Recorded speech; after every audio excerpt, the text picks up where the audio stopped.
everyone. Welcome to this 2024 webinar. My name is Isabelle Costaz. I belong to the GREI Association. I'm going to moderate this session with Professor Philippe Polomé, who's invited to introduce himself. Yes, good afternoon. So my name is Philippe Polomé. I'm a professor specializing in environmental economy at the Lyon 2 University. My research topics are ecosystem services research, which is less the case currently, and therefore I have the pleasure to co-moderate this webinar with Mrs. Costaz, and I will answer your questions. Thank you, Philippe. So we'll be together until about 3 p.m. So, first of all, just a few housekeeping rules, quite simple. So, as I was saying earlier, this webinar includes a simultaneous English, French, French, English interpreting service. So you can choose the desired language by clicking on the little globe and then select the desired language. You can also raise questions via the chat, and the moderators will relay the questions during the Q&A sessions. Please also note that the webinar is being recorded both in English and in French and can be seen in replay on the YouTube channel. So very quickly, who's present here? We have 300 people who registered. About 2/3 come from France, a third come from abroad countries, which shows the highly international character or nature of I.S.Rivers. On the right side, you can also see the distribution per type of stakeholders. So a third of participants are involved in private or public research centers.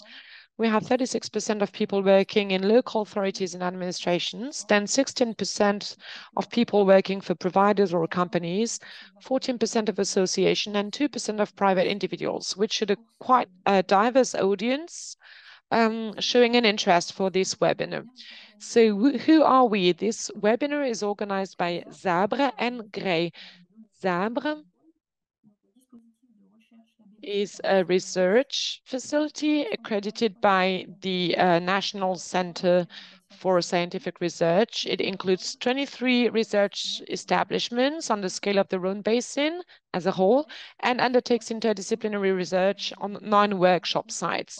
GREI is an association based in Lyon, including over 300 members, and its purpose is to coordinate research networks on the topic of water in the Rhone and Saône catchment areas and to promote scientific knowledge resulting from this research locally, nationally, and internationally. And we address a technical audience. It's also the GREI who is in charge of organizing the I.S.Rivers conference that takes place every 3 years. And between each conference, we organize webinars in order to maintain connection between the members. We would like to express our greatest thanks to our partners for their financial support and helping us to organize this yearly webinar between each conference. So I have the pleasure to announce today that the next edition of the International Conference I.S.Rivers will take place from 30th of June to 4th of July 2025 in Lyon. Call for papers is going to be published around mid-September. And the closing date for these call for papers will be in December. So next year there will be a conference, but no webinar. So today, well, in the meantime, we're going to have the webinar today entitled Diverse Perspectives on Economic and Social Valuation of Rivers Ecosystems. We will listen to 2 presentations, one by Philippe Coent, who's going to address economic valuation of nature-based solutions for sustainable management of river ecosystems. And the questions it enables to address is going to rely on concrete examples. It will then be followed by a Q&A session, and then there will be a second presentation by Professor Jasper Kenter, who's going to address the multiple values of rivers using the IPBES Life Frames.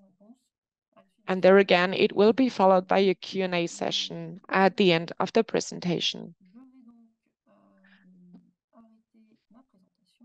So I'm going to stop my screen share, and I'm happy to hand over to Philippe Lecointe for his presentation. So just to introduce Philippe quickly, he is an environmental economist at BRGM, which is the French Geological and Mining Research Bureau in France.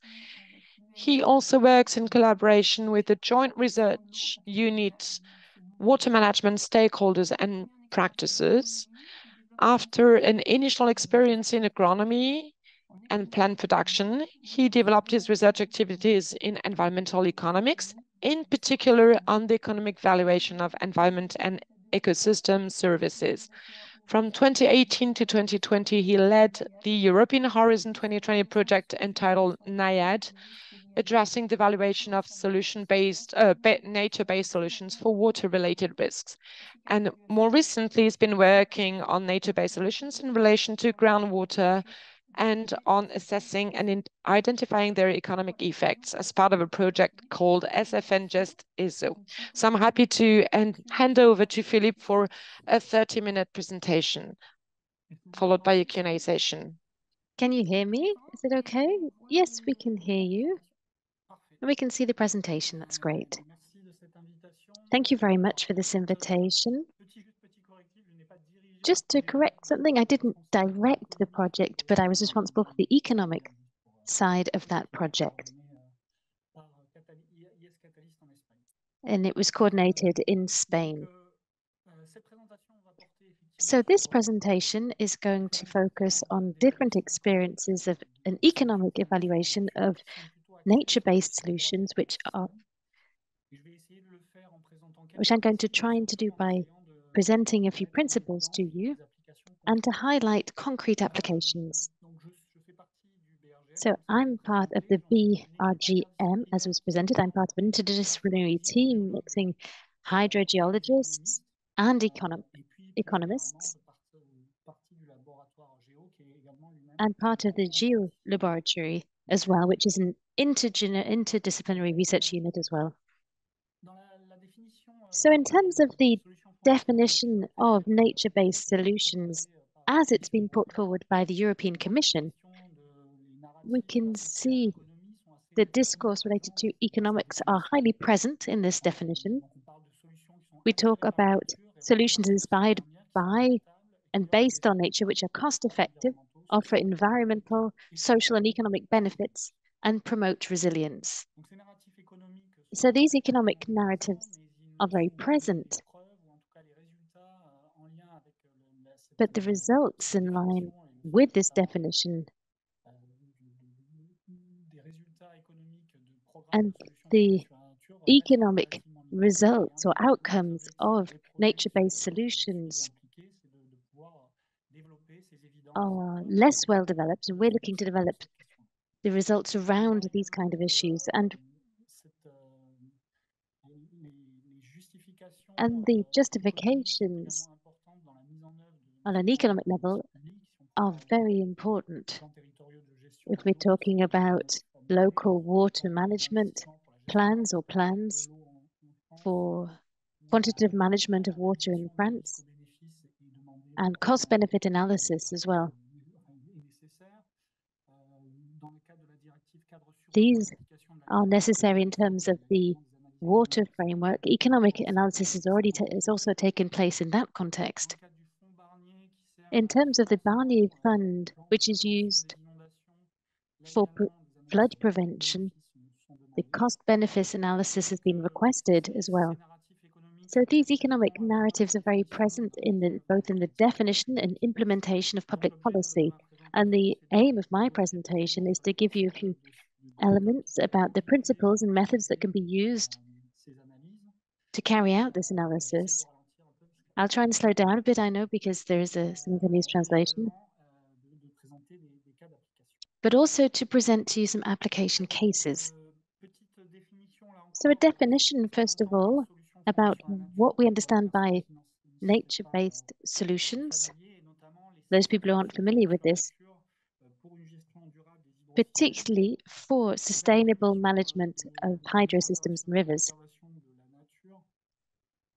So the IUCN defines this as actions for the preservation, restoration, sustainable management, or creation of natural and modified ecosystems that aim to contribute to local issues while providing benefits for biodiversity. And you can see in the diagram here that local stakes, which are those related to managing water systems, and these can be storage, natural production of high quality water, regulation, ecosystems. And the particular nature of these solutions is that they will generate an important number of co-benefits. For example, regulating temperature, food production, air quality.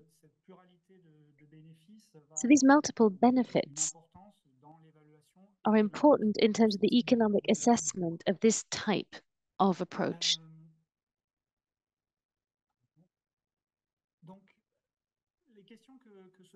So the questions raised, because we work a lot with public decision makers, and the questions they raise in relation to these solutions are quite basic. What are the benefits of these solutions? What are the costs of these solutions? And in the end, who's the winner and who's the loser? So the first part of my presentation will focus on how we assess the economic value of these benefits generated by nature-based solutions. And I'm going to present an application case around the area of Bordeaux related to water storage and the natural production of high-quality water. The second type of question raised is it relevant to develop nature-based solutions in relation to other alternative scenarios? And also questions around how to reason the spatial implementation of nature-based solutions. So that will be the second part of my presentation, based on comparing and assessing development of nature-based solutions with the example of the NIAD project, which is focused on nature-based solutions to reduce flooding. And secondly, I will look at an example from Bordeaux, where I'll implement this spatial and spatial planning issue. What I forgot to mention, for those people, well, for examples of nature-based solutions, these can be restoration of waterways. I know that's a key topic for I.S.Rivers, but in the examples we're looking at, we'll also be looking at other types of solutions which have influences on river systems, for example, developing alternative developments for managing water systems, which we've developed a lot throughout this seminar. But the principles of the assessment are the same when we talk about other types of nature-based solutions.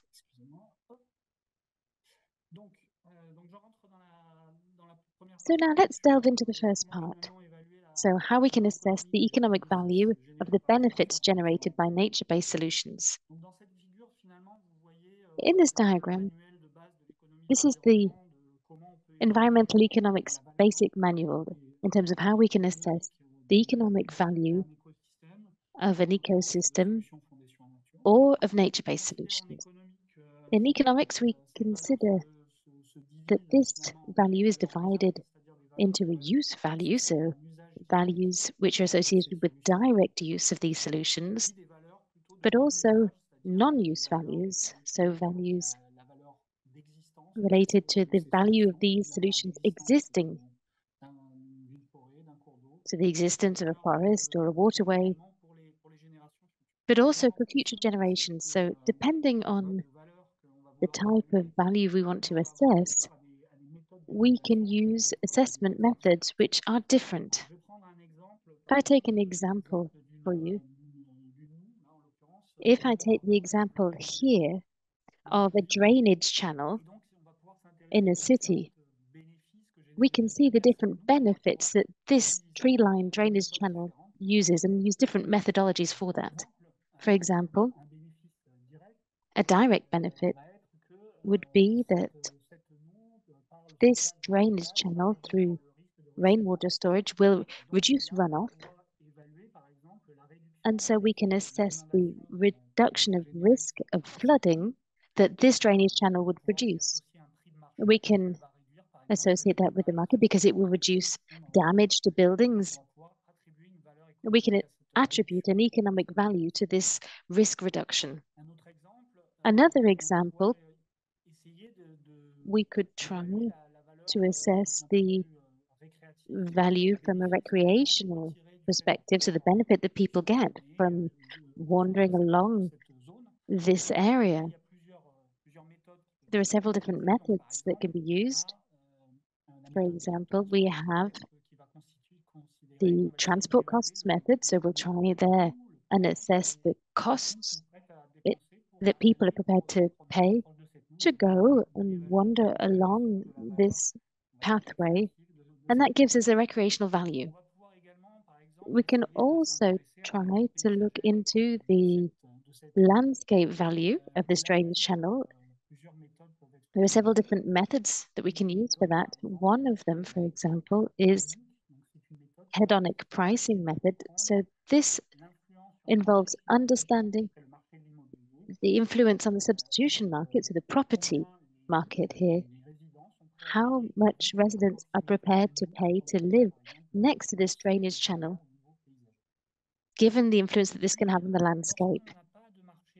And when we don't have an existing or substitution market, there's a family of methods called methods of stated preferences, and these are methods that can be used to assess packages of services or sets of benefits, including those which don't have a market.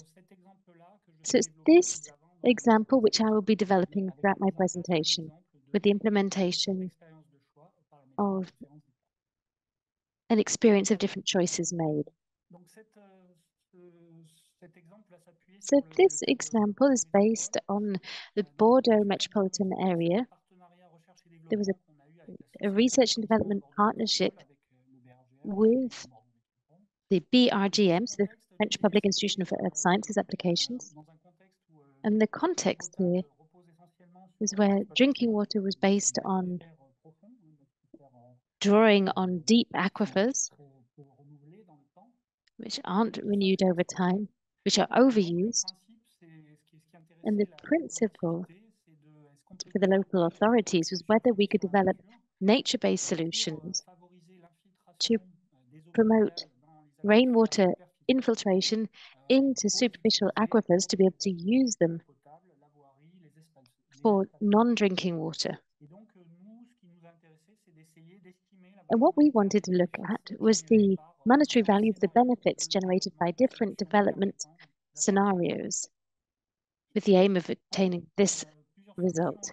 There were several different solutions which are possible. We have monofunctional, or what we call grey solutions, so infiltration trenches or soakaways, but also nature-based solutions or plant-based infiltration solutions, so landscape infiltration basins or tree-lined drainage channels like the one I presented to you earlier. And to do that, we used a method called the stated preference method, which was set up as part of a thesis which I co-directed. And the aim of this method is that it's a survey method, and the respondents have choices based on hypothetical scenarios which have different characteristics and a level of monetary contribution. And we'll look at the detail of that later. And the respondents have to respond to a series of scenarios where they have to compare hypothetical scenarios and have to make decisions. And from these decisions, we can then use statistical analysis to assess the monetary value that they allocate to different characteristics. This diagram is here to show you that implementing this type of methodology is based on a process. They're not methods that are just drawn up on their own in a laboratory. We have different workshops which are carried out with local stakeholders. For example, in this case, we had a first one based on identifying the different areas where this solution could be developed. We worked on quantifying benefits of these different scenarios, which could be transformed. And this workshop also enabled us to validate the characteristics and to formulate them into a questionnaire. So in the end, the questionnaire was carried out in 2023 with 300 respondents and the key 302 respondents, and the key part of this choice experiment was the choice mapping. And these present different scenarios. You can see here, you have the scenario characteristics, and these are benefits generated by different scenarios based on implementing the nature-based solutions. The first one are the water savings from deep groundwater thanks to infiltration. The second benefit is relation to reducing urban heat islands with different levels of reduction depending on the scenario. A second point we wanted to test was the importance that respondents placed on whether the solutions were rolled out in areas which would be in competition with traffic. And we can look also in the fourth point at the influence of the distance of these solutions from respondents' homes. And we can see that in the end, we have a monetary value, which was an increase in the water bill resulting from these different scenarios.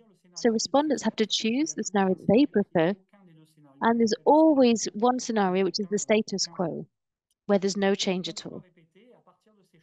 So from these choices, we can then infer the monetary value that they would give to these different scenarios. Here, for example, if we look at the analysis, we could highlight that to reduce heat islands, the willingness to pay was a maximum 179 euros per year per household. To reach the highest level of water saving needs, we're looking at 94 euros per year per household. There was opposition to reducing car space, and the willingness to pay is negative for that. There was a marked preference for solutions close to people's homes and a strong reluctance to maintain the status quo. So there was a strong willingness to put in place a different scenario from the status quo. From this information, we can put figures on the total value of the scenarios. So for example, the most ambitious one, we assessed a total benefit of 1.1 billion euros over 10 years.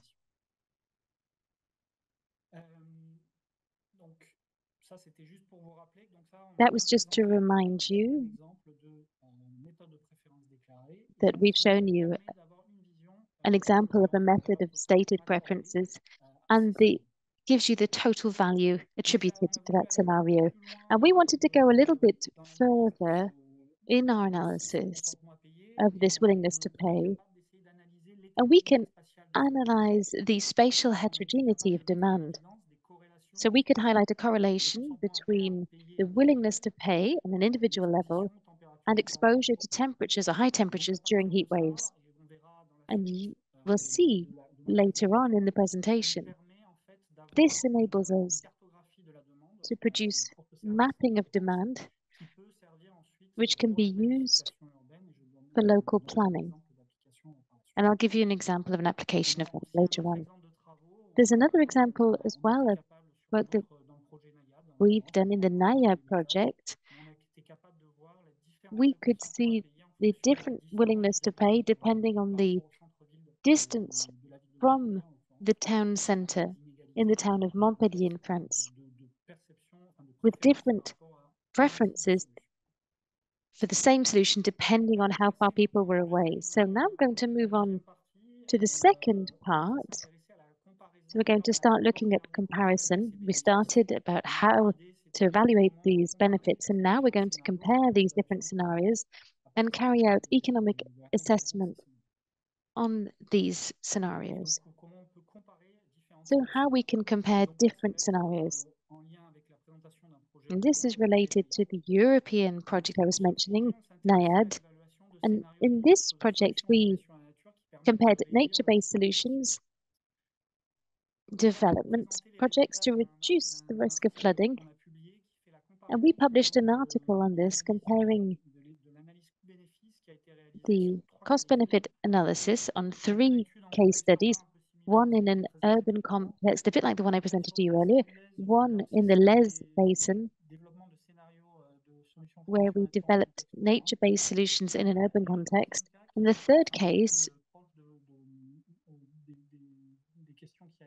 which was a bit closer to the I.S.Rivers cases, which is looking more at restoring waterways to reduce the risk of flooding,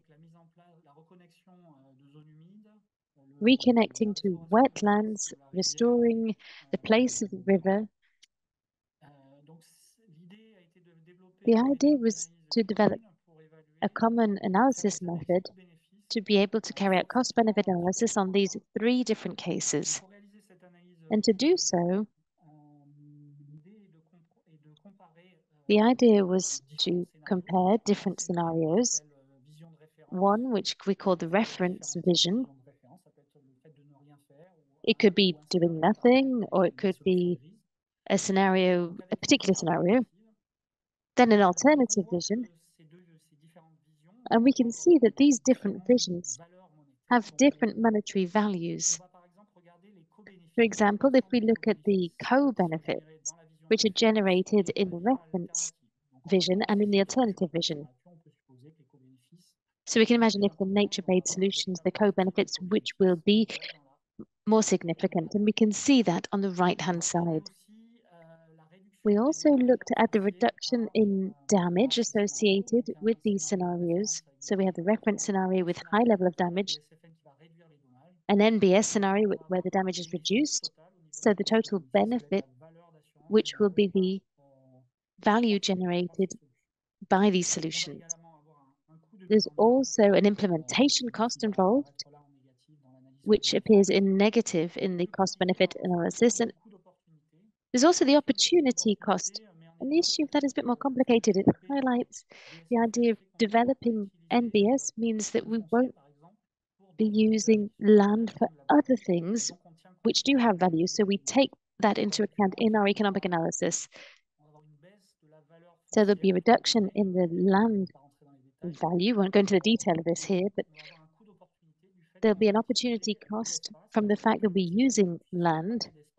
And for NBS, we use a lot of space to implement these solutions. So we have taken that into account in our cost-benefit analysis. So then we compare the benefits generated by these solutions to the costs. And if the benefits outweigh the costs, we consider that this type of project is interesting for society or beneficial. And we often look at comparing this cost-benefit ratio to look at different projects, to look at the absolute value of a particular project. So I won't go into this part, but if we look at the findings from this cost-benefit analysis on the 3 case studies, you can see each graph represents a different case study. We have Rotterdam, Bragg, and Les. You have the bar representing a different scenario and then the cost-benefit analysis. So we have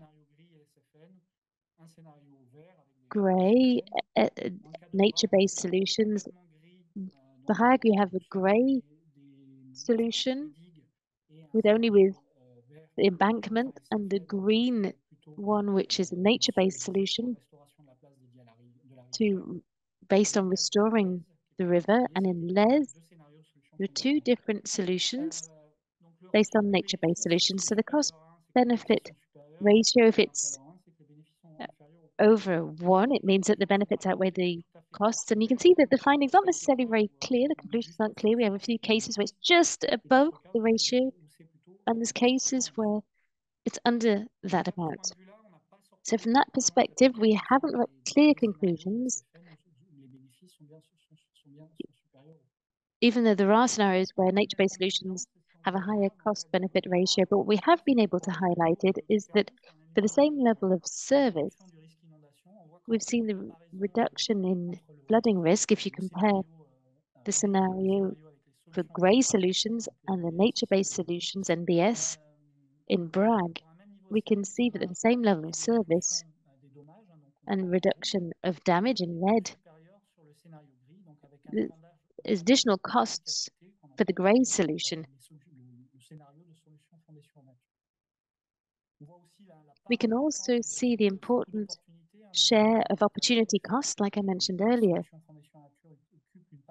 Given nature-based solutions use up a certain amount of land. And what we can also highlight here is that if we only look at the benefits, reduction of damage is not enough to cover the costs. But I haven't illustrated this well, but actually, in fact, it's worse for the grey solutions. If you look at the case here of BRAG, you can see the comparison here. The situation is worse for the grey solutions. And also the co-benefits represent the largest share of profits from the nature-based solutions. So that's it for the cost-benefit analysis. How much time have I got left? Just a few minutes. So the last point I wanted to illustrate was how economic analysis can be used to help think about the spatial implementation of NBS. Earlier on, you saw that in Bordeaux region, we had a heterogeneous nature of these nature-based solutions. So as part of this project, we're in a situation where we have different types of solutions. So grey solutions, nature-based solutions. We have a budget and space constraints. We have spatial heterogeneity of costs, cost constraints and benefits. So the question that we looked to answer was, where should recharging solutions be developed to maximize the benefits for society and to minimize costs? So you have an example here of what we used in this analysis. We have a physical gradient of the limitations to develop this solution based on physical criteria worked on by the BRGM in Bordeaux. We have the demand map that I presented earlier on, but also the map showing the cost of land around Bordeaux. And the question that we were trying to illustrate is how we could reason land use for the development of these solutions in this region. And to do that, we drew on a tool, which is a multi-objective optimization tool, which looks at a whole host of solutions to try and maximize recharge, to minimize land costs, and to maximize the co-benefits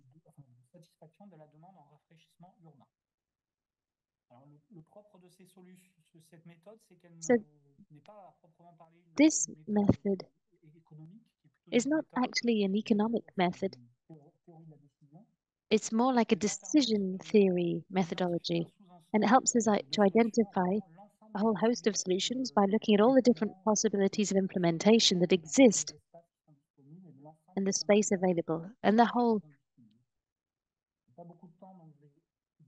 options available. So I haven't got much time, so I'm not going to go into detail here, but just to let you know that we get this scatter graph with based on the map of the town and compromises based on the different compromise. So we have infiltration objectives and objectives relation to land use.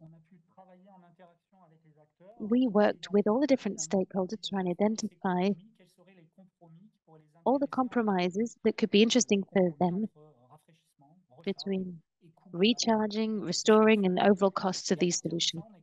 And from that, we could identify a plan for the future of the city to develop these solutions, whether nature-based solutions, the green ones, or grey ones, which are in brown there.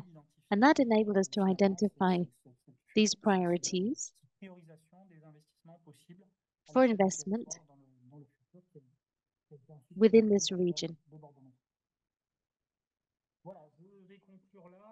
So I wanted to conclude there. These environmental economics tools are very useful to assess the monetary value of nature-based solutions, but what I didn't really highlight here is that there are quite significant uncertainties about the absolute values that can come out of this analysis. We find them interesting to make comparisons of different scenarios. I think over the course of the seminar, we'll come back to this, but these values don't enable to capture the plural nature of different values. And in the future, the next presentation, I think we'll be looking more into that. We have instrumental values that we associate with nature. We have identified that to a certain extent in terms of taking into account social justice. But these tools are useful for understanding people's preferences, to help decision makers compare alternative scenarios,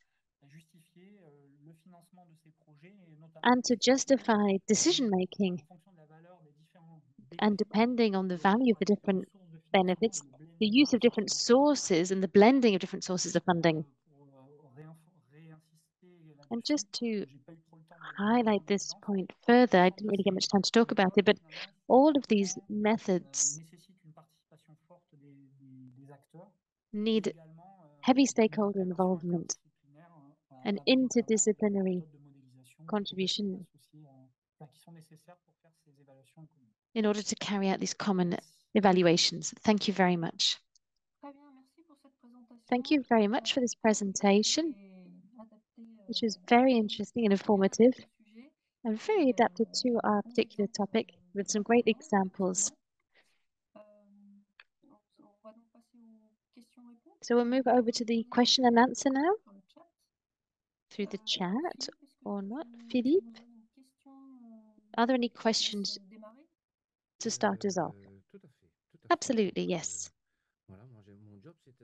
My job was to ask a question to leave you time to think, but a lot of questions are already there. I think there's one which has come back several times about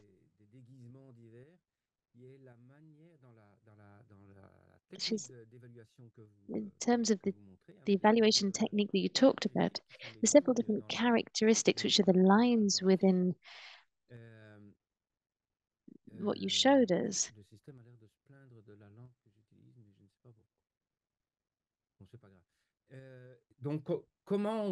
So I think there's several different questions which are based on how these characteristics are chosen. Does this choice influence what may be the outcome of the tool? I think that's the question. So how far could we standardize this type of tool? They're not just ecosystemic systems, but contributions to the project. So there is willingness there to try and harmonize and to use figures as part of value transfer. It's not a question about value transfer, but more how you chose the different characteristics. Just back again a little bit further on the choices made.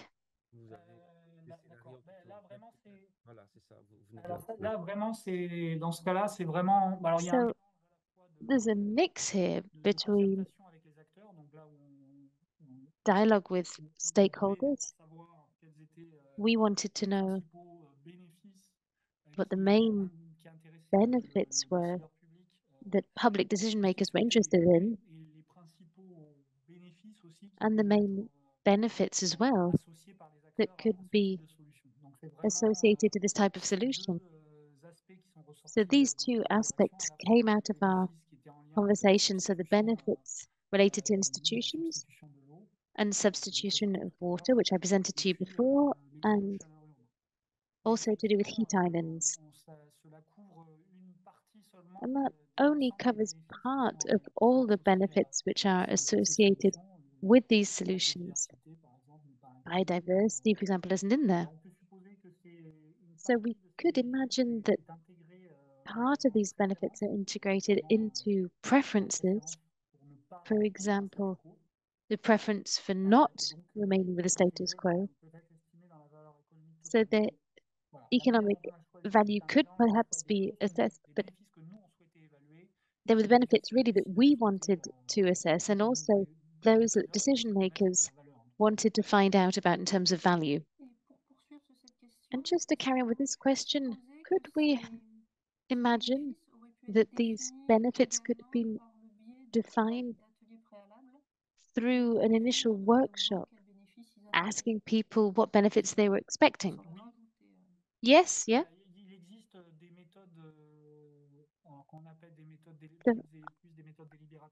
Are deliberative or debating methods, if you like, to assess the scenario, which use the same techniques, which work with groups of citizens. So these can be used at different stages. Could be used to define the characteristics, but also to assess answers as well. So yes, we could ask citizens their perspective. There's a question of cost and complexity. But we tended to deal with the decision-making stakeholders to define the characteristics for this project. Another question which has come back again and again is the issue of transfer. So transferring benefits from this case to another case, which might be quite similar. It's always quite a delicate issue in terms of transferring benefits. We can see there's quite a high level of heterogeneousness in terms of the areas that we carry out these projects, and it's easier to transfer benefits for a direct assessment methodology.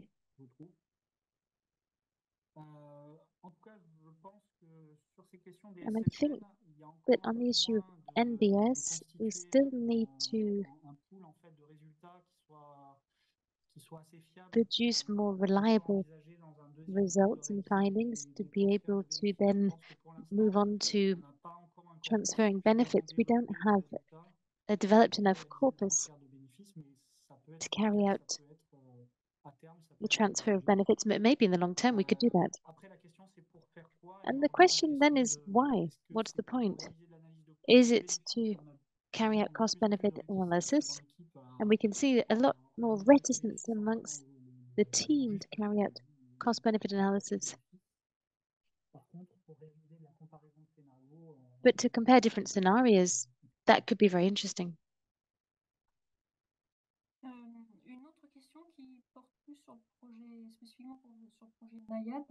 And in terms of the NIAD project, what was the main lessons learned from that project and taken away by political decision makers who were involved in that project?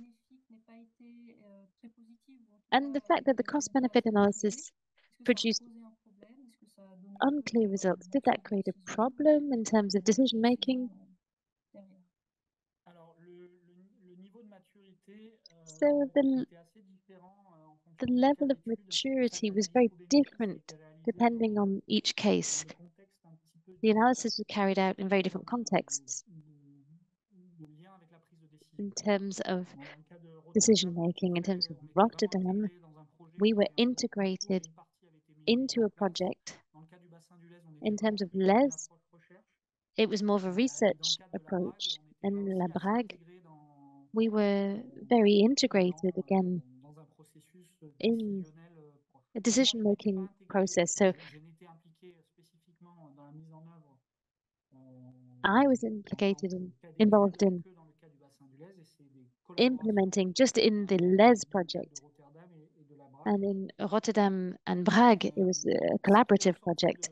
And what came out of Rotterdam and Le Brague in terms of decision making, well, for Rotterdam, the cost-benefit analysis findings raised a lot of questions. The fact that we didn't come out with positive findings. There was a small company working on this issue, and they reworked different scenarios because they saw the point of carrying out cost-benefit analysis, and the aim was to rethink different scenarios, focusing even more on cost-benefit analysis, not just for flooding, but for La Brague. What stood out particularly was the difference in the two different scenarios, the grey one and the nature-based solutions. Not the cost-benefit analysis as a whole, but the same level of risk reduction for flooding, the difference in the outcome for the grey scenario and the nature-based solution scenario. But that was what the teams I worked with reported back in any case.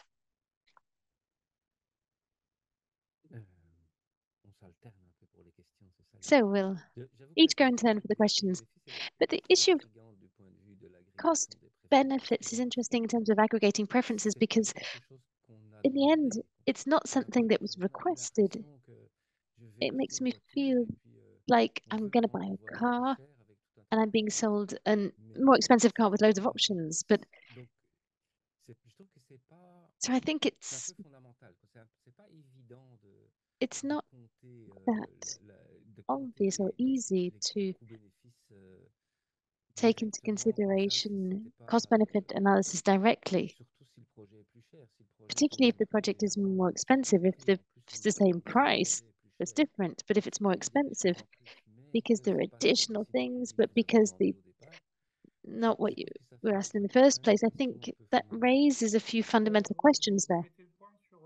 Yes, you're putting your finger on an issue which raises problems, particularly when we're asked for cost-benefit analysis, for example, for reducing flooding risk. The cost-benefit analysis is not, the co-benefits are not included in the cost-benefit analysis. Co-benefits were not included in cost-benefit analysis, but But for nature-based solutions, if we don't take into account co-benefits, in the end, well, that's the whole point of these solutions. They generate a whole host of different solutions. They don't respond to one particular objective. So if we don't adapt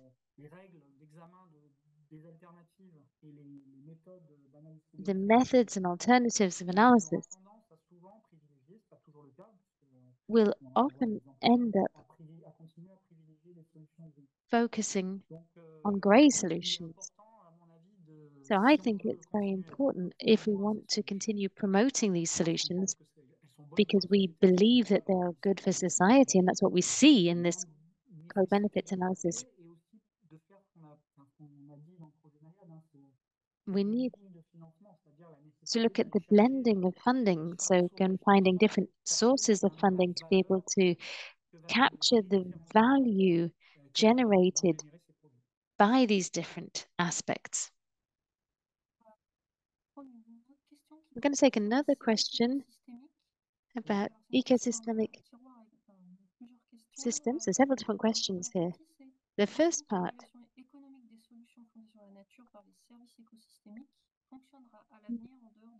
how will nature-based solutions work in the future in terms of research and projects? That's the first question.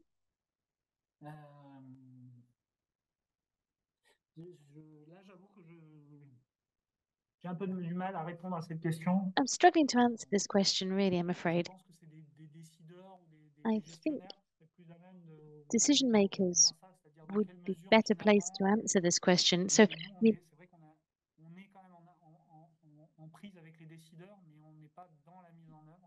we work with decision makers, but we're not part of implementation. So how far will these types of results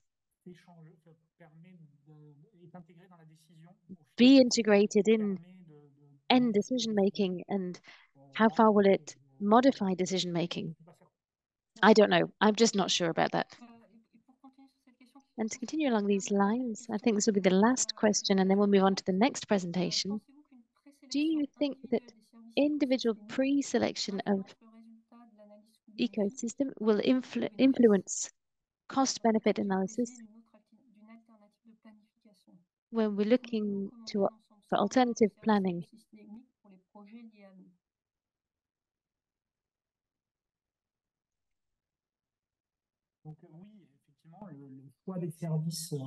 Yes, so this will clearly influence the total value, and the aim is to be as exhaustive as possible to try and assess the total economic value of these solutions.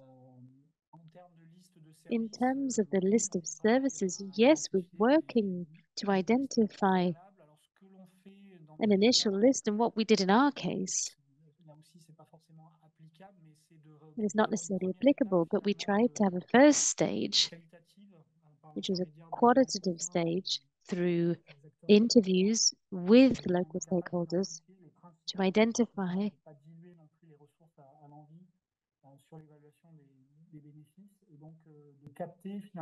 and to capture the main benefits associated with these solutions.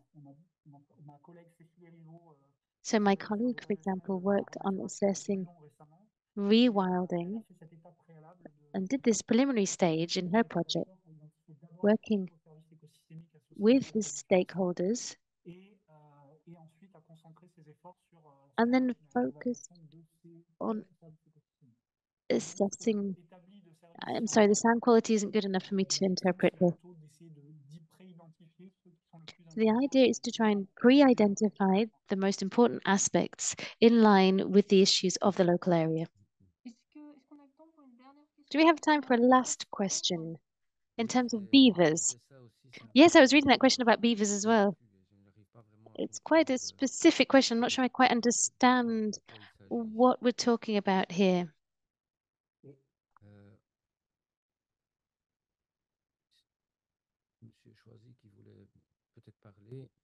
Maybe this person would like to raise the question.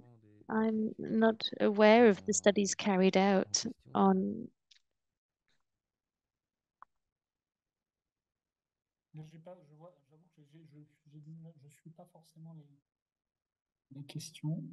I can't really see the questions. I haven't read the questions yet, so I'm not aware of them. So if I've understood correctly, it's the relationship between beavers and rivers and how we can put figures on that relationship in the context of restoring beaver populations. I know that work is underway on that in terms of dam building by beavers, I think in the UK, but I'm not an expert on that topic. And the debates on the effectiveness of this work, but I don't know much about that, I'm afraid. Okay, so perhaps we could stop this first presentation now to hand over to our second presenter. Thank you very much, Philippe, for your first presentation. So I'm going to ask you to stop your screen sharing, and I'm going to hand over to Jasper Kenter, whom I'm going to introduce briefly. Jasper Kenter is a professor of economics in deliberative ecology at the Aberystwyth University in Wales. He's also the director of the Ecologos Research Design Office. He's interested in new economical approaches in order to better integrate the values associated with nature in decision-making, with a focus on deliberative democracy methodologies. And he was also involved in the ESDecide project, aiming at developing a decision-making support tool to manage ecosystemic services in Irish waterways, Irish rivers. So over to you, Jasper, you can share your screen. Thanks very much for inviting me. It's lovely to be here and to hear these really interesting questions and discussion with Philippe. Thanks to Guy and everyone else involved in organizing this webinar. So it's a real pleasure to present this second presentation, which really builds, I think, quite well on the first. So I will be talking about social and cultural approaches, and particularly using deliberation to look at the value of rivers ecosystems with a case study from Ireland. And in doing so, I'm going to be building on work by the Intergovernmental Science Policy Platform on Biodiversity and Ecosystem Services, IPBES. And I was a lead author in chapter 2 of the values assessment, which came out recently. So I'm going to talk a little bit about what are values first, and then I'm going to talk about deliberation as a means to bridge multiple values. And then I'm going to be talking about the life frames. So this is a new framework developed by IPBES, based on work by myself and other authors, as a way to help organize values and include multiple values better in valuation and decision making. And then we'll look at how we can apply these concepts in Ireland across 3 rivers, where we used a deliberative study to look at management priorities that were expressed by local people. So I'm going to start a little bit about introducing some more concepts around values and then around deliberation. So coming back to this basic question, when we just kind of had Philippe's presentation, he kind of looked at the values of nature-based solutions. But this word values, of course, gets used in all sorts of ways. But fundamentally, we can divide these into 3 basic categories. The first is transcendental values, also called broad values by IPBES. And these are guiding principles and life goals that transcend specific contexts. So things like honesty, wealth, protecting our family, security, protecting the environment, harmony with nature. And then we have contextual values, also called specific values, which express the importance or worth ascribed to something in a particular context, like the value of a river in a particular situation, the value of a nature-based solution in policy. And then we have value indicators, which takes that sense of a worth or importance in a particular context and expresses it in a quantitative or qualitative term. So, for example, money in a cost-benefit analysis, or rankings when we use some kind of other method like multi-criteria analysis to rank different policy options. But they can also be qualitative. So, for example, in citizen juries, the jury might come up with a statement of recommendation, which could be called a value indicator if it expresses something about the value of nature. And Philip's already talked a lot about this, so I will just kind of briefly recap some of the concepts and expand on them. So he mentioned that when environmental economists think about value, they approach that through this concept of total economic value, which basically thinks about the importance of the environment in terms of use values, non-use values, and looks at these in terms of benefits and costs. And these benefits and costs are considered only in an instrumental sense. So nature is considered for its instrumental importance. Nature is being considered as valuable as a benefit to human ends. So a second assumption behind this approach conceptually is that value is considered as individual. Basically, in mainstream economics, including environmental economics, value is primarily considered based on individual preferences that are also assumed to be self-regarding. So even when we consider things like that Philip mentioned, like the value for future generations or the value to other species, these are only important in the sense that we take them account within our individual preferences. And so the actual value is not the value to other species, but the value to, say, for example, me as a consumer who might value knowing that other species might benefit, or who might value to know that future generations might benefit from, for example, a nature-based solution. And then these self-regarding preferences are assumed to be expressed through our willingness to pay. So if we value something, that means we prefer it over one thing over another thing, and that will be expressed by us having a higher willingness to pay for the thing that we prefer. And then how do we think about value to society or social value? Well, this is then understood as the aggregate of individual preferences or the aggregate of individual willingness to pay. And then, as Philip mentioned, the decision option that maximizes benefits versus cost is considered optimal in economics anyway. But as came out of his presentation and the discussion, that idea of optimal has some limitations to it. It is not optimal in the sense of the overall social value to society in a broader sense. It is optimal in the sense of being the most economically efficient within the constraint of the information that we have around values. So, as many of you know, there are many aspects of the environment, of nature, that are actually very difficult to place in economic terms. So, for example, things like our identity, our relationships with nature, nature connectedness, place, heritage, and intrinsic values are often difficult to quantify. And so they might fall outside of that cost-benefit function.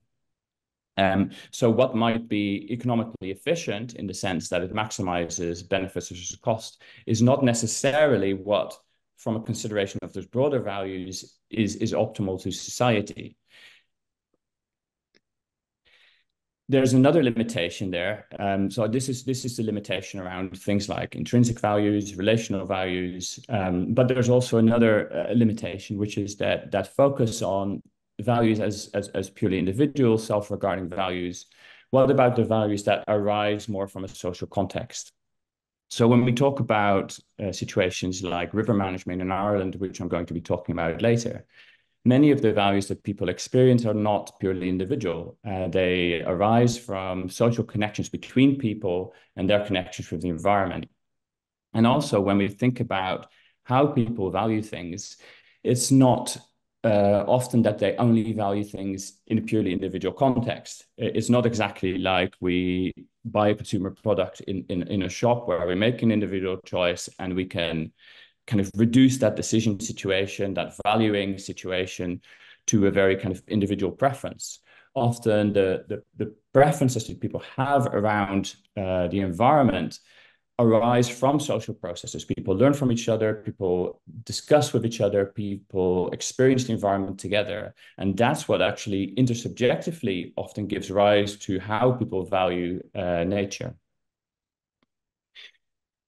So Arild Vatten, as an ecological economist, kind of puts it very nicely. He said, through the physical linkages existing in nature, a social interconnectedness is forced upon us. In this context, one may ask whether individual preferences are the best basis for social choice. And that then gives rise to this kind of question of, well, what do we do then with other ways of comparing and weighting values that are not based on the idea of efficiency and the idea of aggregation of individual preferences? So this is where deliberation comes in, and ecological economists have often raised this issue of how do we deal with multiple values, and how do we deal with this question of individual values, and how do we bridge these different kinds of values? And deliberation is proposed as a kind of solution to that. Another reason why deliberation has been mentioned in the context of valuation is that that our values around the environment are often not fully formed. Environmental issues are often kind of laden with questions, with information, with uncertainty, and when people are confronted with questions around their preferences, those preferences may need to be constructed. And when we construct values, what we do naturally is we call upon these broader sets of values that we have, our transcendental values. So what do we prioritize more broadly in life? What are our guiding principles in other situations in our lives? And so deliberation is needed not just as a process to form these specific values, these preferences, opinions around the worth or importance in a specific context, but also in order to translate these broader transcendental values and help kind of them inform how we might value things in specific situations. And then deliberation is also considered as a way to attend to a strong value plurality. The kind of value plurality that Philippe was talking about, where we have many different benefits and co-benefits and also costs, where all of these things attend to a particular kind of value. So, for example, flood regulation or carbon sequestration, all these things are different things that we might value. We could suggest that that's a way of considering value plurality in a weak sense. We consider different things, but we assume that these values are comparable with each other, that they're commensurable in the same metric. But there's also an issue of strong value plurality. So, for example, it's very difficult to align the rights of species to continue to exist or to be protected from extinction with, say, the economic benefits derived from sequestering a certain amount of carbon. These things are like apples and pears. How do we compare them using the same metrics? And approaches that try and tackle that problem, you could say that they are attending to what we call strong value plurality.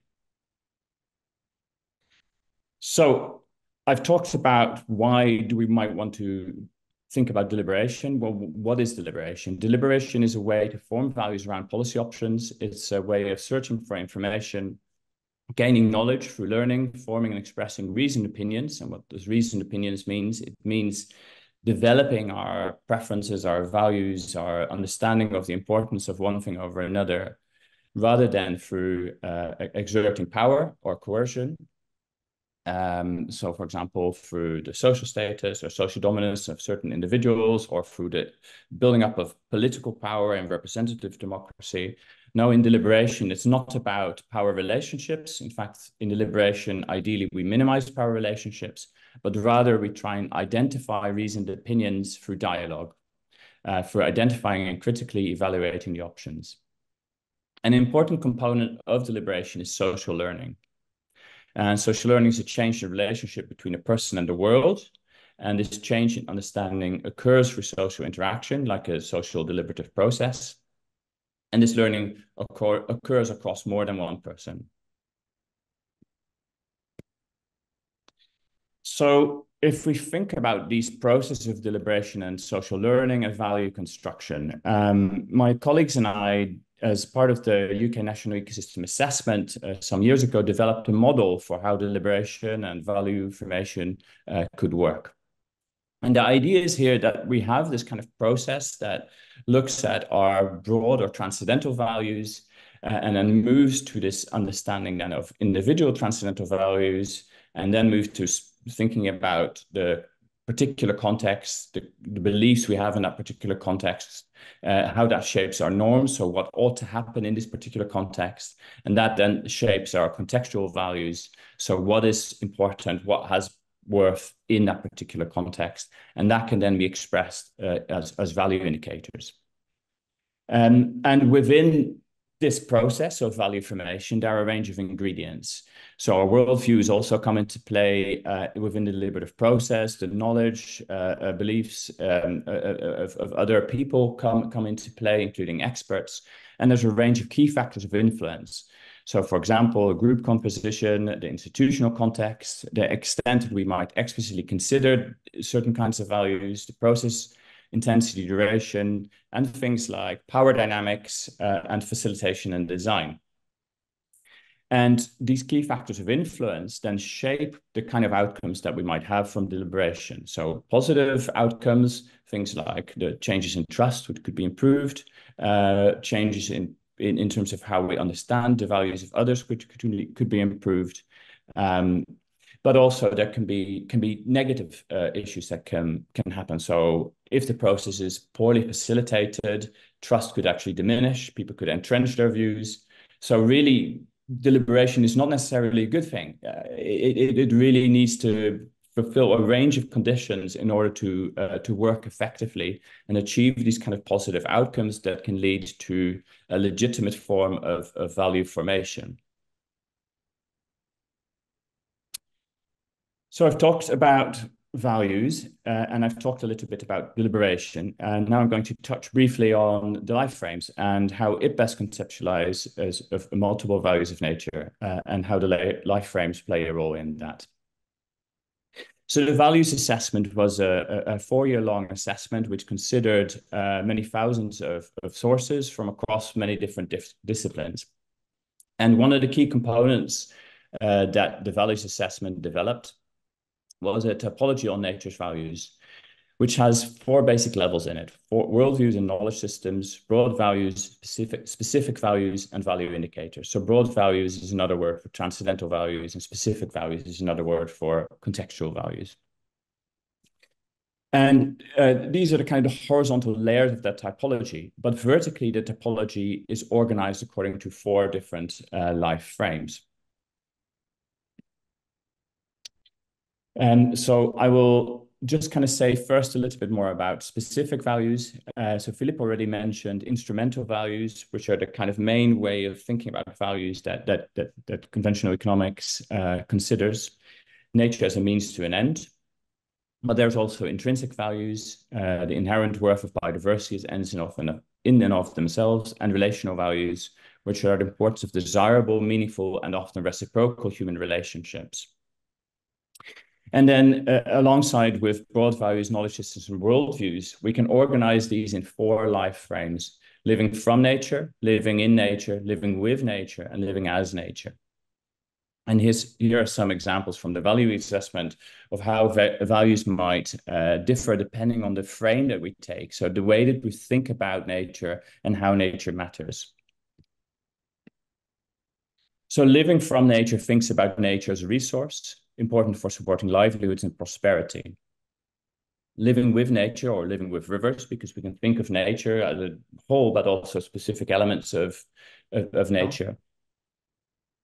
Thinks about the environment as a space for nature, where nature matters as an important other for cycles, life support processes, wild spaces, and biodiversity. Living in nature thinks about nature as place, so supporting meaning, cultural and individual identities, place attachment. And finally, living as nature or living as rivers thinks about nature or rivers as self. Nature matters because it constitutes us, with an emphasis on oneness, harmony, and embodiment. I'm not going to go through this, but this just gives an indication of some of the work that's come out of the values assessment, assessing these many thousands of documents, where we can associate many kind of detailed elements of value and associations with these 4 different life frames, creating quite a rigorous, consolidated framework that's grounded into interdisciplinary literature. And not surprising, living from nature was the frame that across this interdisciplinary literature on environmental values has been emphasized more, and we've found the same result in policy documents. So why the life framework? Why is this a useful framework? Well, as we found in the values assessment, there's a need for an inclusive and interdisciplinary framework for helping to organize values. We found the 4 life frames are highly comprehensive and they reflect recognizable clusters of value sets. So this is a mix of qualitative and quantitative analysis and systematic review. As an organizational framework, it can connect worldviews and broaden specific values.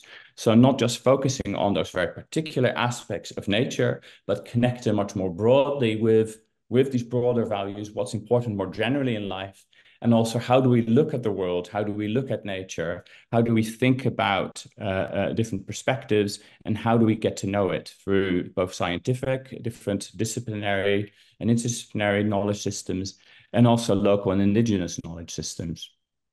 And in doing so, it can integrate non-anthropocentric values and non-anthropocentric worldviews. There's a recognition of place and holism on an equal footing with the more established policy frames that we know from, for example, economics, which focuses on nature as a resource, and also things like conservation biology, which takes primarily the frame of living with nature. So it really can help to emancipate these more place-based and more holistic ways of thinking about nature-human relationships in policymaking. And in doing so, it can both include ecosystem services and nature's contributions to people, which is the kind of follow-on of ecosystem services in the way that IPBES now conceives of it, but also kind of go beyond the limitations of those, which are primarily kind of emphasizing a degree of instrumentalism and dualism in the semantic framing, in particular, that ecosystem services and nature's contributions to people take. And at the same time, it's quite an accessible framework. It doesn't use abstract ethical value categories. It's not necessarily very philosophical, though it can be grounded in environmental philosophy. So it can be relatively easy to grasp for decision makers. And as such, based on all of this, it has potential as an effective tool for more inclusive decisions. So how do we apply all of this theory in practice? And I'm going to be talking a little bit about the ESDecide process. So this is the link to the report. Hopefully the slides will be shared. So again, this got published about 2 years ago. It was funded by the Irish Environmental Protection Agency. So it was quite an applied project. And it was a collaboration between all the collaborators here.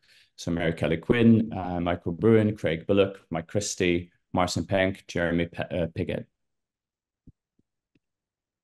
We looked at 3 river catchments, which were quite different, actually. The Dodder, which is in Ireland, in Dublin. Sorry, they're all in Ireland. So a kind of an urban river situation. And then the Suir, which was in the kind of southeast of Ireland, mainly lowland, kind of agricultural, intensive agricultural land.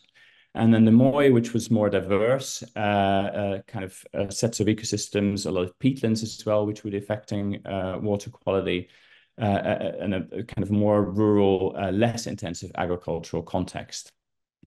The objective was to think about what values came into play and what management options we could think about in terms of achieving good environmental status. Interestingly, the Moy already had good environmental status overall, but some of the subcatchments still did not.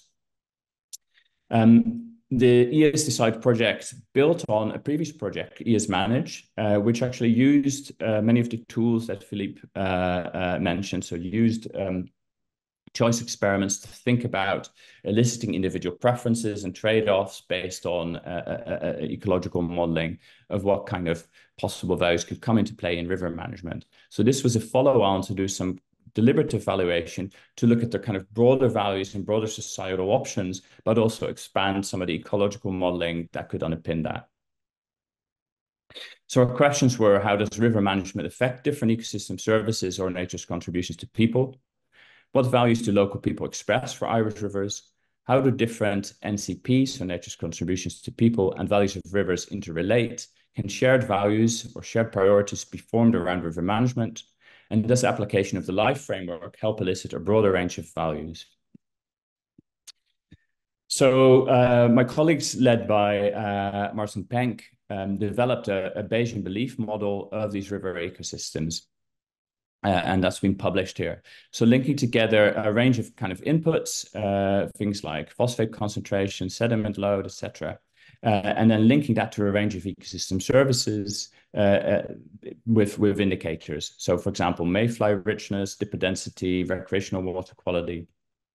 And the idea of this is that based on taking certain management regimes, which will influence, for example, things like ammonia concentration, we can predict the probability of changing the state of some of these ecosystem services towards good environmental status.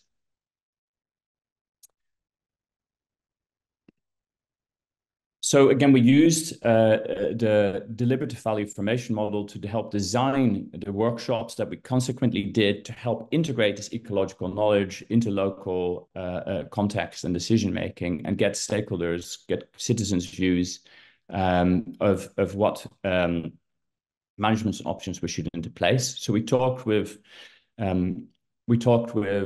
local citizens, firstly about their broad values, and then gradually move towards their contextual values, and then thinking about value indicators of particular policy options for improving river water quality. We held 3 local catchment workshops in 2021. We had 43 participants, and the recruitment strategy aimed to create a population that was representative of different groups of users and non-users of the 3 local rivers. This was right in the middle of the pandemic, so we used online methods. So these were actually deliberative Zoom workshops. We used breakout rooms in small groups of 5 and 6, and Zoom polls with the broader groups to help support deliberation. We used an online Jamboard where people could use virtual sticky notes, and then we analyzed the results using thematic analysis. So starting off with broad values, we elicited these by giving people a sense of a kind of predefined lists. Protecting the environment scored very highly, as well as enjoying life, a varied life, family security, and social justice were particularly important. And interestingly, when we then did the thematic analysis of the workshops, it was not surprising that protecting the environment, of course, was kind of a value that arose frequently because it related to the theme of the workshop, but also themes like social justice and enjoying life regularly kind of came back into the discussion. So by actually kind of starting off with these transcendental values, asking people which ones are most important to you, which ones are most important to your community, this helped to kind of infuse the deliberative workshops with these kind of broader considerations, and not just focusing purely on benefits and costs. We then asked people about how they related to rivers, and we asked them, gave them 4 prompts related to each of the 4 life frames. So we asked them about how do rivers matter as a resource. So people talked about amenities, clean drinking water, subsistence fishing, value to farming, ports, revenue, fish licenses, festivals. We also talked about living in the river catchment. People talked about many different kinds of activities and how that shaped place and also physical and mental health. And particularly in the pandemic, that really arose very strongly, the importance of rivers as places that supported people's health and supported people to get through. And also in the later stages, of course, of the pandemic, as an outside place where they could finally connect with other people. So those kind of social relational values arose very strongly in the consideration of this frame. In terms of living with the river, people talked about life and mentioned many different species that they identified as important. And also about pollution and concerns that the values that they'd expressed previously would be negatively impacted by pollution. And then finally, the living as the river frame, the river as part of us. What came up was things like a sense of pride. I have crossed the river almost every day of my life. It is part of my identity and who I am, what I am proud of. So also many references to things like childhood and interactions, the place that the river takes in the way that communities operate and that children grow up and that people experience their own personal and collective histories. There were value conflicts that also arose from these discussions. Things like questions around incentives for farmers were problematic. Conflicts between different activities like water sports and fishing, economic benefits from companies that use the river, for example, for water abstraction versus the impacts of that. And when we looked also in thematic analysis, how these life frames arose during the workshops. And I'm not going to go into much detail on this, but I did want to pick up that kind of how the life frames featured overall. So they all arose in the deliberation. So this was how often people expressed something in the workshop that explicitly or implicitly referred to framing nature in one or the other way. You could see the importance of the from, in, and with frames, whereas the as frame was much less important. In the Moy, there was a bit of a difference there compared to the other catchments. And then in terms of NCP, again, we could see that this way of eliciting made people primarily think about non-material and regulating contributions to people. Again, we mapped also the life frames to NCP and different value justifications, instrumental, intrinsic, and relational values. I'm not going to go into this in detail, but want to pick up on one point. Even though the living as frame was underrepresented in the number of references within the workshop, it was particularly, it was more than proportionally important for eliciting sets of intrinsic and relational values. So even though it featured less, it's prompting people around that way of relating to nature still brought out certain values that were otherwise under-highlighted.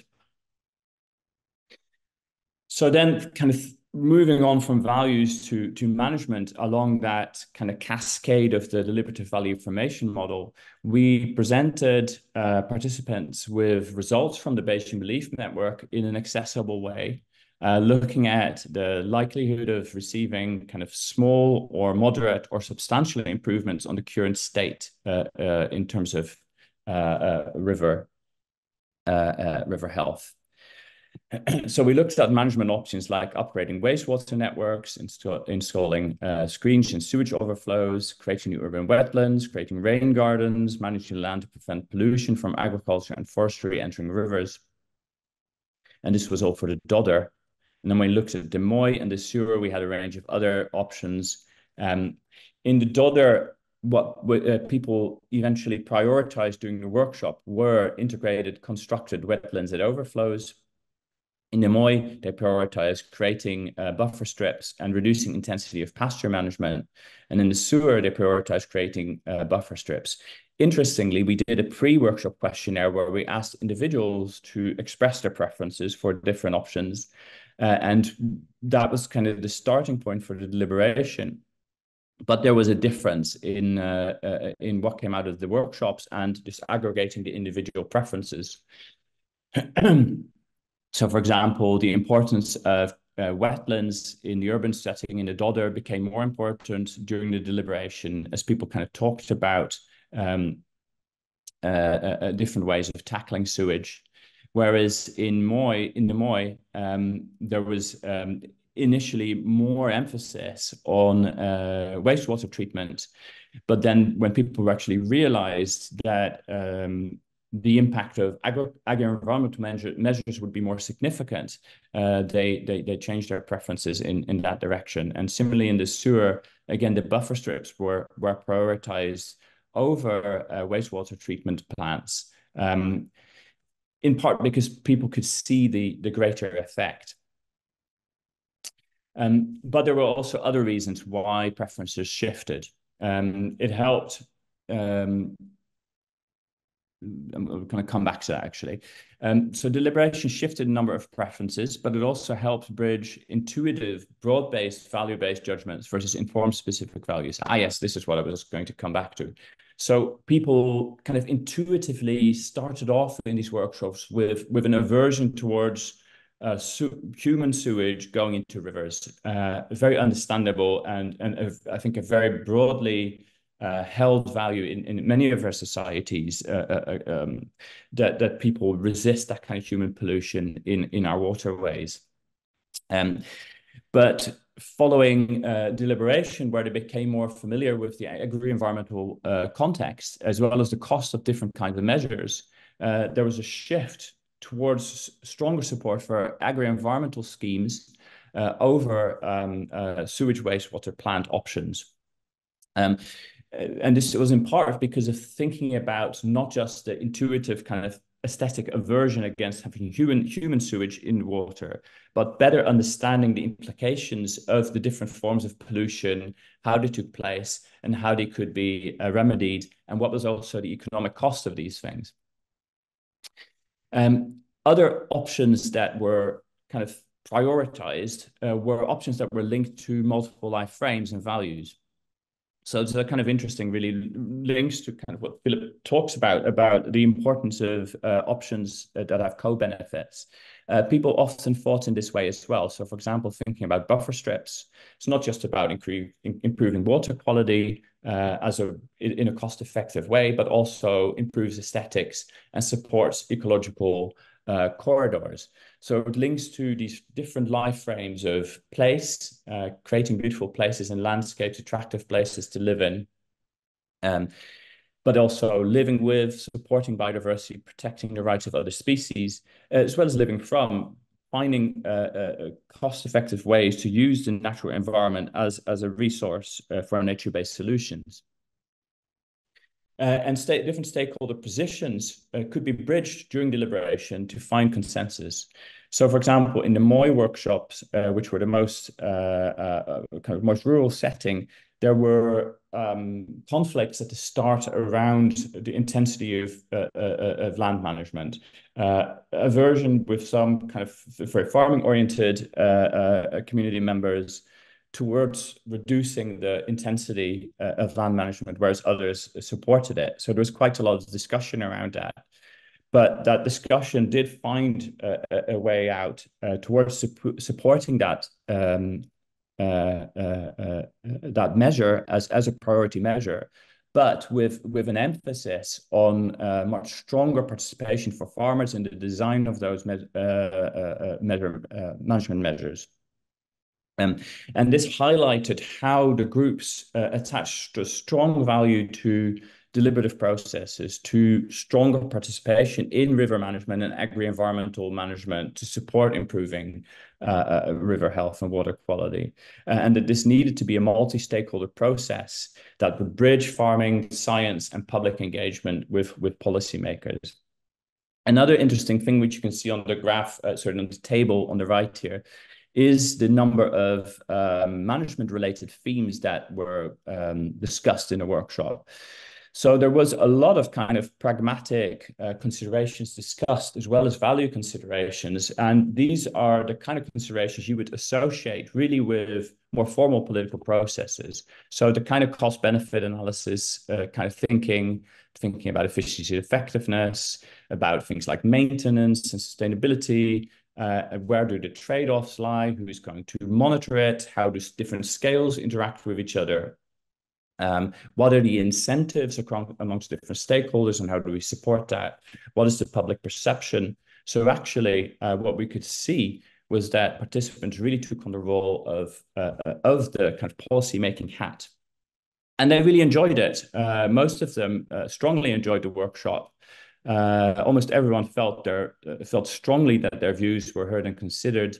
And also most participants felt that the discussion increased their knowledge, their understanding of others, and that they could help give useful input on water management. So reflecting then on the shared values approach, and I'm coming to the end of my presentation now, participants were able to take that position of decision makers to deliberate different policy options, to identify clear shared priorities, to pragmatically agree on a balanced combination of options, considering diverse values and benefits and costs. They also expressed issues, options, and priorities that had not been put forward a priori by the experts. The deliberative process led to participants feeling included and heard, significant learning, both from each other and from the experts that were involved in presenting, for example, the outputs of the Beijing Belief Network, and also changes in the way that participants prioritized different management options that reflected that social learning. So coming to conclusions more broadly, values around environmental issues are often not fully formed. And deliberation can help to more effectively form values, but it is influenced by key factors that influence the potential outcomes of deliberation. The IPBES Life Framework can help support the integration of more diverse range of values in an intuitive and understandable way that includes, but also goes beyond ecosystem services. Citizens can effectively take the role of decision makers in deliberative democratic processes to bridge value conflicts, form shared values, and also incorporate pragmatic considerations. There were strong values ascribed by communities to procedural justice, and I found it in many other case studies, not just ESDecide.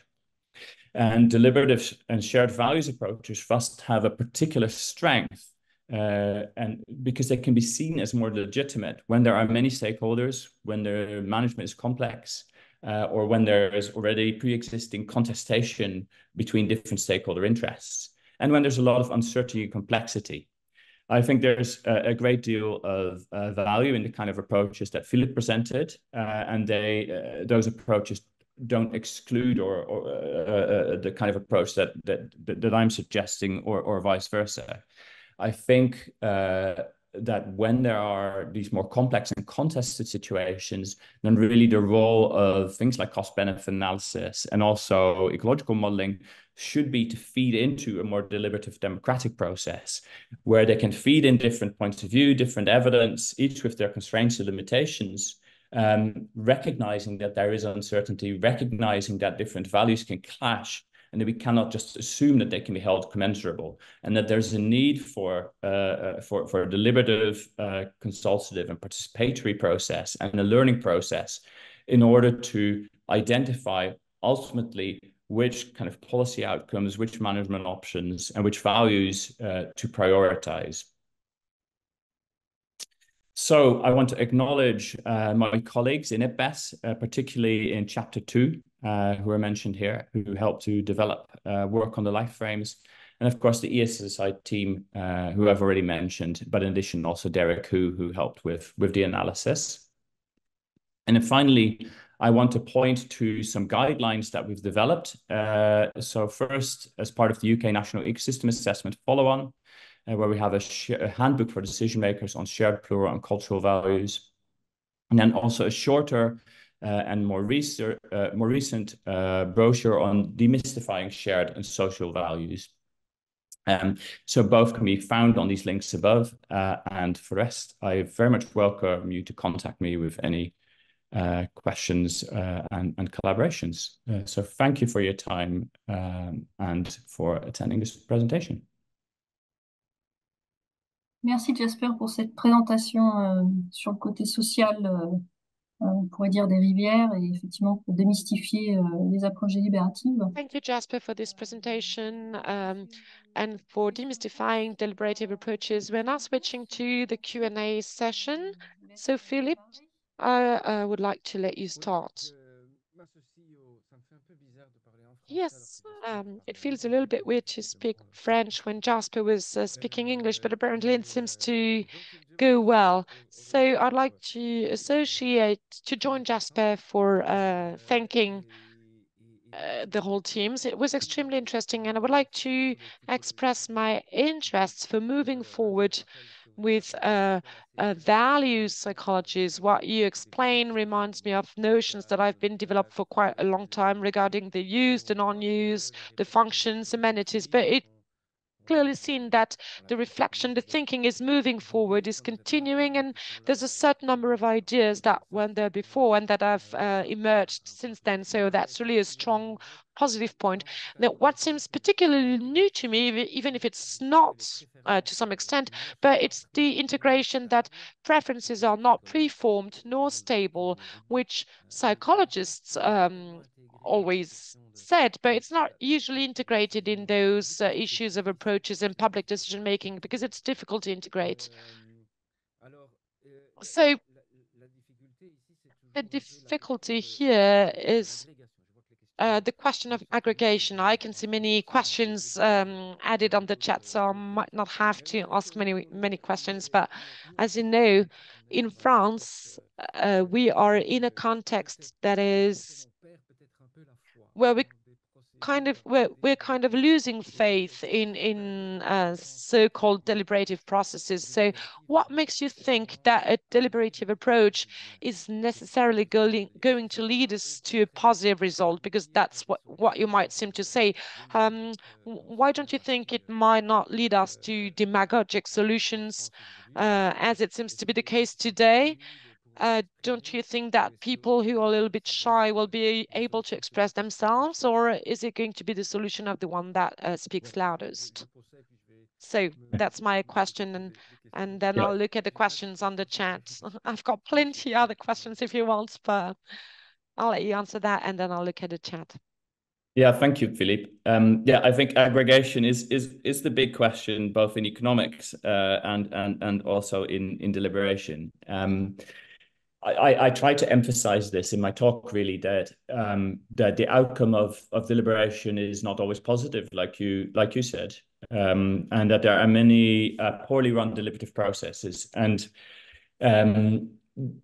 deliberation, when done badly, can be worse than no deliberation at all. So I agree with you. I think it's very important. I mean, you know, we've read a whole paper on that deliberative value formation paper, and I'm just preparing another manuscript on how to on facilitation in particular.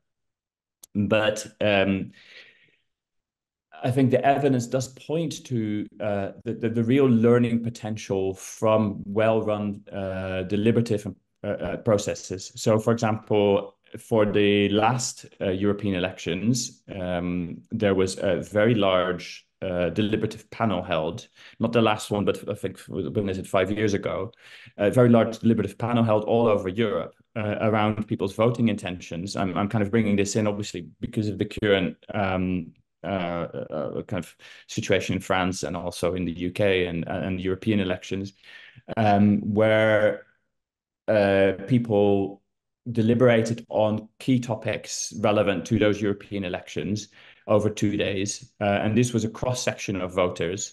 And after those 2 days, and this was very kind of well-run, high-quality, deliberative poll.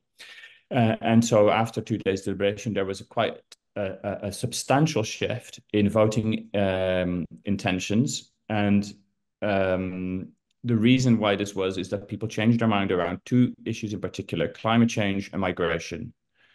And of course, these are 2 of the big defining issues of our time, and also 2 of the issues where probably the kind of public deliberation in the public sphere is not of very high quality.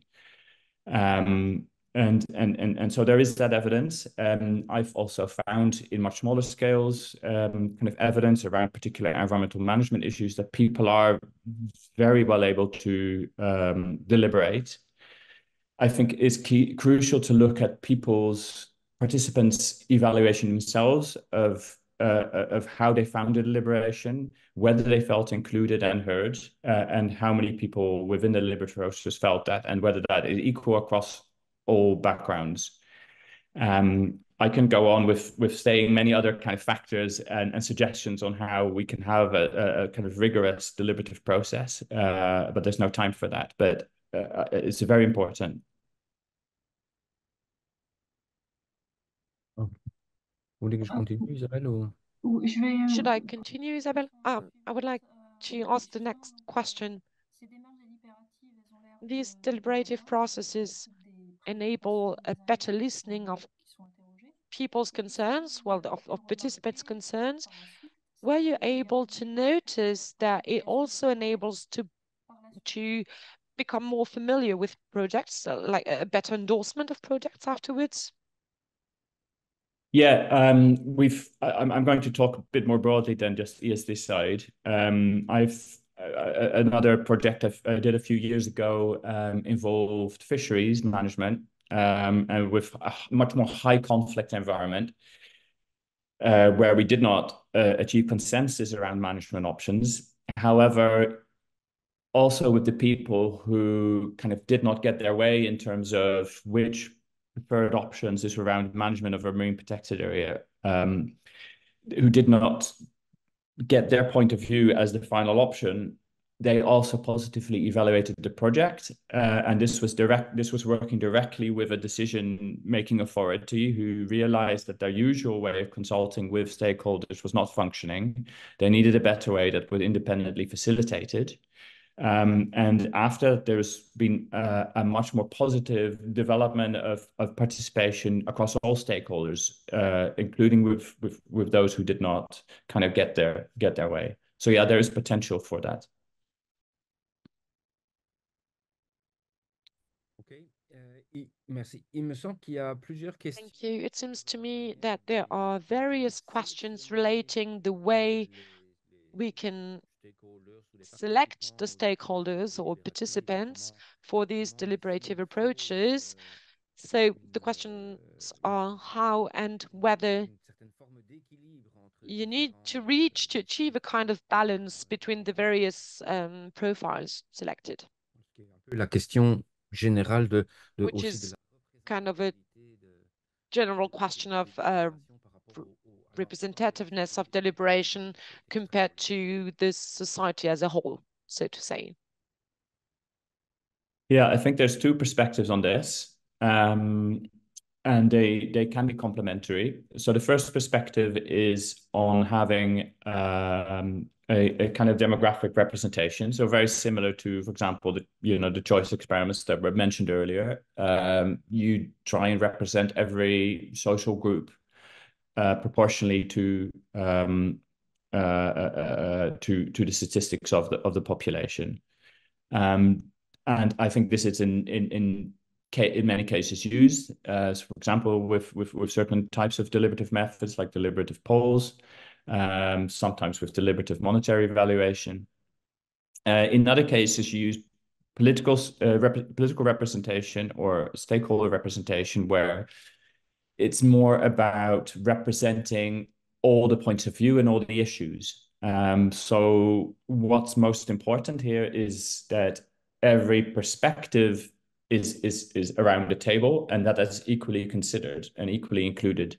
And one of the arguments for that is that often we have, just because that, for example, just because a particular perspective is dominant, in that more people might hold it or express it more loudly, doesn't mean that it's a better perspective from the perspective of the actual quality of the argument. So if you're purely focused on kind of Habermasian communicative rationality as an underpinning viewpoint of deliberative theory, you might want to go for this and think about, well, actually, we want to represent every possible argument as equally as possible, and then we get the best possible qualitative outcome. And sometimes these two processes can be combined, and you could have two different panels that interact with each other. So yeah, there are different options, but again, it's a very important question that needs to be thoughtfully addressed and transparent. Et en restant sur le côté pratique de ce type de Sticking démarche, to the practical aspect of this kind of approaches, the question would be, how much time is required to carry out this type of deliberative method? It certainly takes quite a long time previously in order to launch the project. And the second question would be, even if you spend a lot of time beforehand, maybe we save time as well for the future to have a better rolling out, better deep development. Did you have similar experiences? Yeah, I think that's a very good observation. In terms of how long you spend on it, again, it's kind of how long is a piece of string, and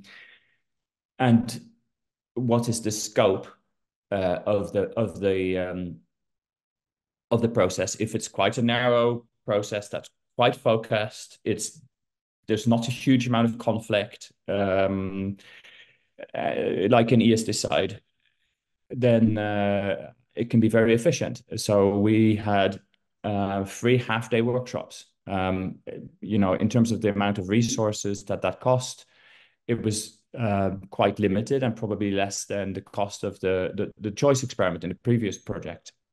So it doesn't have to be super research intensive. On the other hand, if there is a lot of conflict, if there's much more complexity, I'm also noticing a question about uncertainty. If you want to attend to that in a more in-depth way, then the process can be much more intensive, can be longer, and also depends on scale, of course. So if you want to do a whole national study, you will need a larger sample, and that will mean a greater resource investment.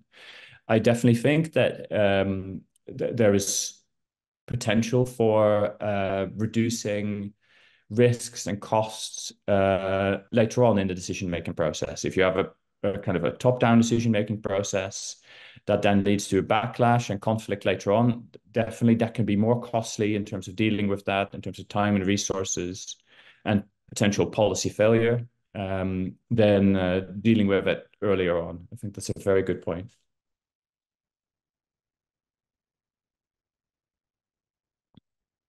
Je vais reprendre la parole, Philippe, juste parce que j'ai vu une toute dernière question qui était... Sorry, Philippe, but I had a last question relating to what's just been addressed.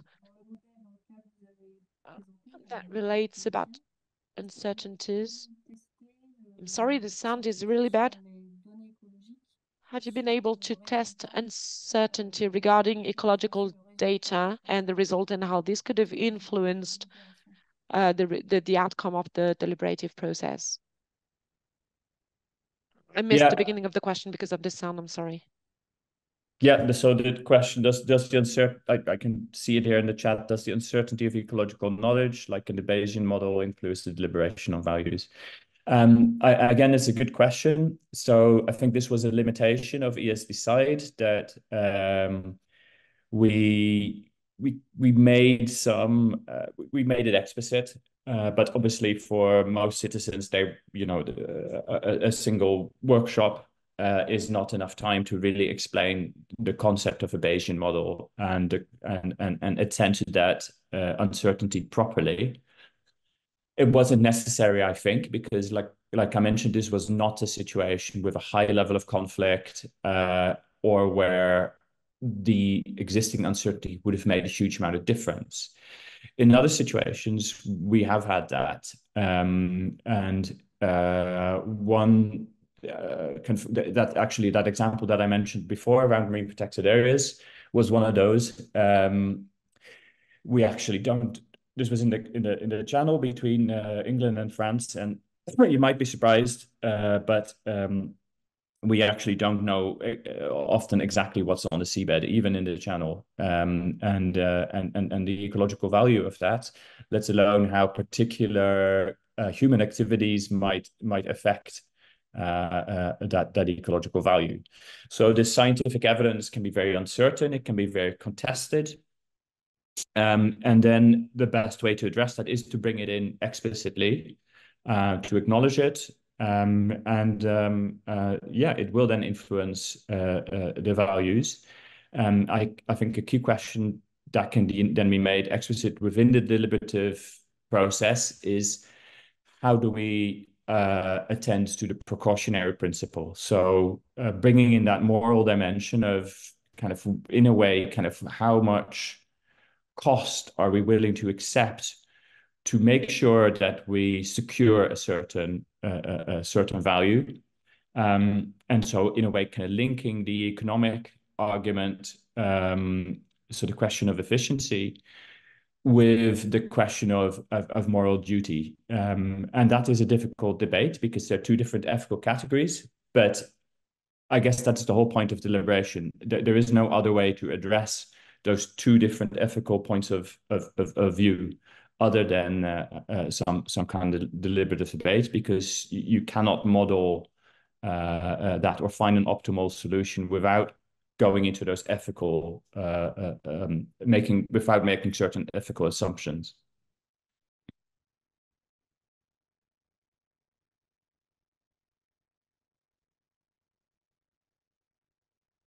J'écoutais sagement et alors. I was listening carefully, and I think we've kind of addressed all the questions in the chat. So maybe not as a summary, but we feel a kind of a position that is a former one. So this kind of a duality between qualitative and quantitative, this kind of a battle between the two. So I would quite like to ask you a question in this way. We can clearly see that the qualitative deliberative approach can, enables to go deeper, but obviously you're working with sample size. You said 43 divided into 3 cycles. That's very few. So it's difficult to extend that to population. I do understand that it's possible that you can choose and so on and so forth, but there is a risk, associated risk of mistakes that is a little bit questioning. Although on the other hand, since we're asking like ready-made questionnaire, it enables us to have much bigger samples and to have a margin of mistakes that is lower, so to say. But it's still, you can be completely out of the topic. So I don't know. I'd like to have your views. And to what extent do you think that these two approaches are complementary or opposite to each other? How can they be complementary, do you think? Mm-hmm. Je peux me permettre de prendre la parole en premier, parce que je vais devoir... May I take the floor first, because I have to leave soon? To me, these approaches are more and more complementary in these respects. Typically, earlier we were talking about assessing ecosystemic services, and the lists are sometimes extremely long lists. And we recommend, and we more and more use qualitative approaches beforehand in order to better understand preferences. And then in a second step, we move towards more quantitative approaches. So to me, these approaches are rather complementary.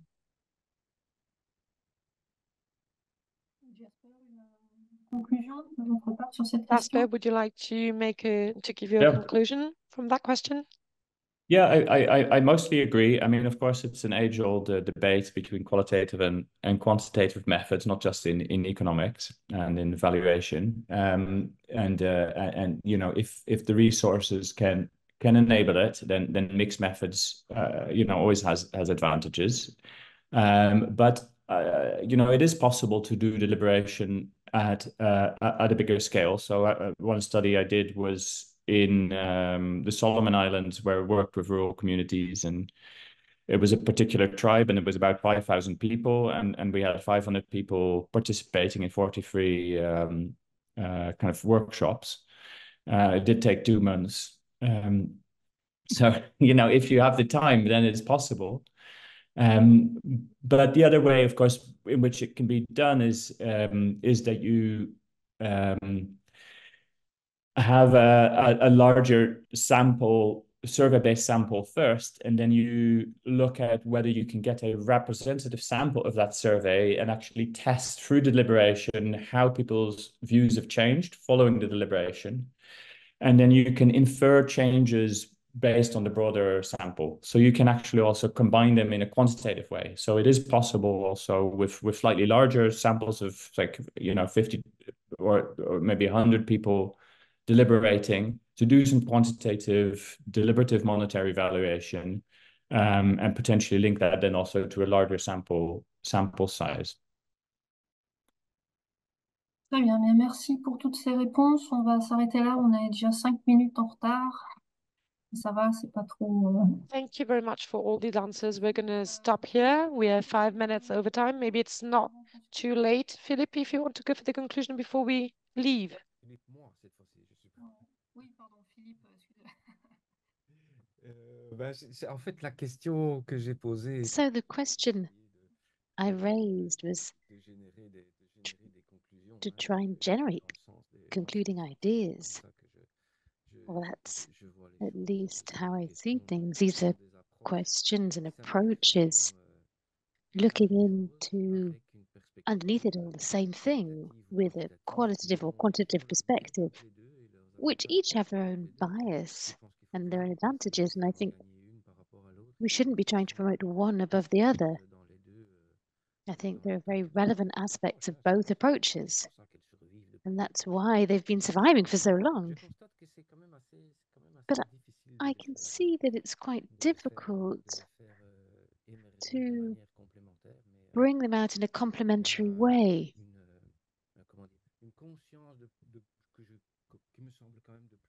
I think there's a heightened awareness now about working together. Opposition is traditionally much stronger than it is now. And that, I think, we should be happy about. Thank you very much for these concluding remarks. Philippe, 2 last points then for you. As we've seen in the chat, there's been a few questions around beavers. If you would like to read the article translated into French, we can send that to you. And otherwise, we'll see you next year for our conference in person at the end of June, beginning of July in Lyon. Thank you very much once again to our participants today and for our co-organizers. I hope it's been a success for you. Thank you very much and goodbye to you all.